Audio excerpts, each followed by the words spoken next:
Hi, this is Garibay, and today we're going to talk about middle-aged Dungeons and Dragons, middle-aged D&D 5e. So, I think middle-aged D&D 5e exists. Why am I thinking this? And I think we need to start thinking about it. So, basically, I think we like to think that what we like is what we like, but we are a collection of demographics, we are a collection of parameters, we are a collection of attributes. And I've been watching a show called The X's, and I actually just finished it. So I watched the first 2 seasons about 5 years ago, and I think it came out in the maybe in like the early 2010s. And it's 4 seasons of a sitcom, an American sitcom, and it's about 3 divorced middle-aged men who sublet an apartment from a middle-aged woman who's never been married, right? It's called The X's, and I'm telling you, I think it's every Dungeon Master content, right? Now, why should every Dungeon Master on the planet watch The X's? Well, it has brilliant, brilliant writing, and it tells powerful narratives in something that's disguised as unimportant, right? So, like, and if you ain't figured this out, you as a Dungeon Master are recrafting recrafting how narrative works in modern history, right? In modern human presence, right? In our present time, right? So we're doing something that seems unimportant to most people, but I think it's absolutely critical. I think we're reshaping how knowledge exchange for humanity. I think we may be building a new path for therapy. I think one of the things like classic psychology, get on the couch, pay some dude $200 to listen to your problems and give you no answers. I think a lot of people are becoming incredibly frustrated with that, and it's not that Dungeons and Dragons is going to be a powerful form of therapy. It's that therapy overall has failed so many people, and so many people have invested so much money in it and gotten so little back that I think people might start using Dungeons and Dragons as therapy because the reality is so hopeless and useless. Just my 2 cents there, right?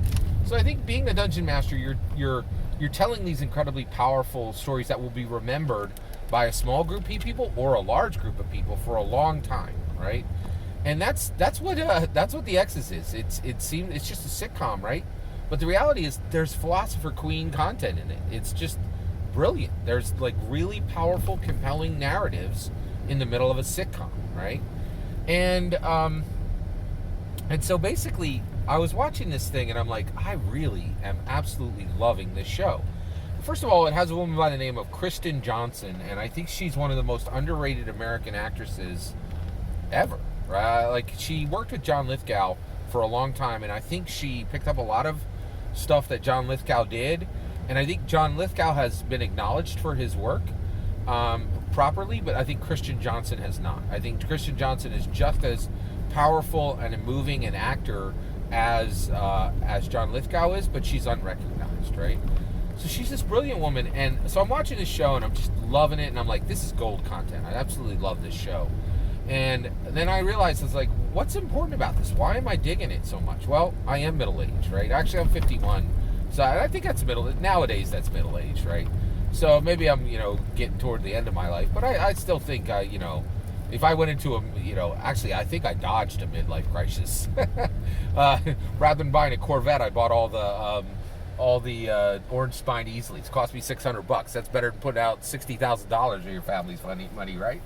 So basically, I basically realized I love this show because it's a middle-aged sitcom, right? Everybody in it's middle-aged, and I was like, wow, and then I realized the more I looked at it, I'm like, this really is middle-aged, right? Like, this is one of the reasons why this thing exists, is to create a middle-aged sitcom, right? And to give stories for people who maybe a lot of people are making stories for, because most of Hollywood focuses on young people, right?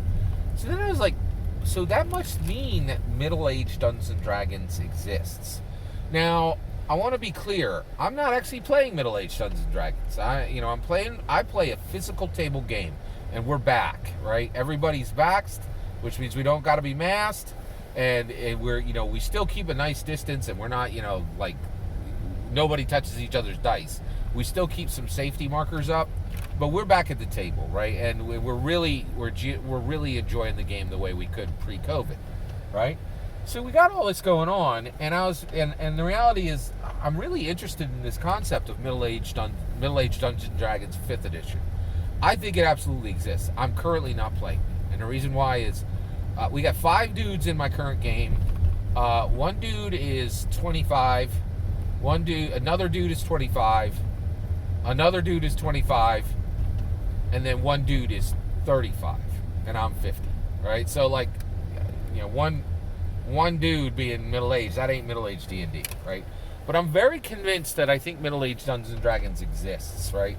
So I'm acknowledging that it exists, and I think it should exist because I think the X's was brilliant, and I didn't realize I wanted a middle-aged sitcom until I got it, right? Like, and now I don't need middle-aged Dungeons and Dragons 5th edition because I have a great game with the people who are local. They're all amazing D&D players. They're all amazing D&D dungeon masters, except Greg. but I'm really fascinated by this, and I'm curious, are you in a middle-aged Dungeons & Dragons 5th edition game, and how does it differ from traditional Dungeons & Dragons game? I have a traditional Dungeons & Dragons game. Our group has diversity in that it is different ages, different wealth classes, very different political views. That's the diversity we have at our play table right now. And we also have different ethnicities. There's not shared ethnicity across any single person in the group. So we unfortunately did not achieve in this game. I did have some gender diversity in my last one, but not in this one. But are you in a Dungeons & Dragons middle? I'd like to know if one exists. Are you in a Dungeons & Dragons middle, a D&D 5e a middle-aged D&D 5e?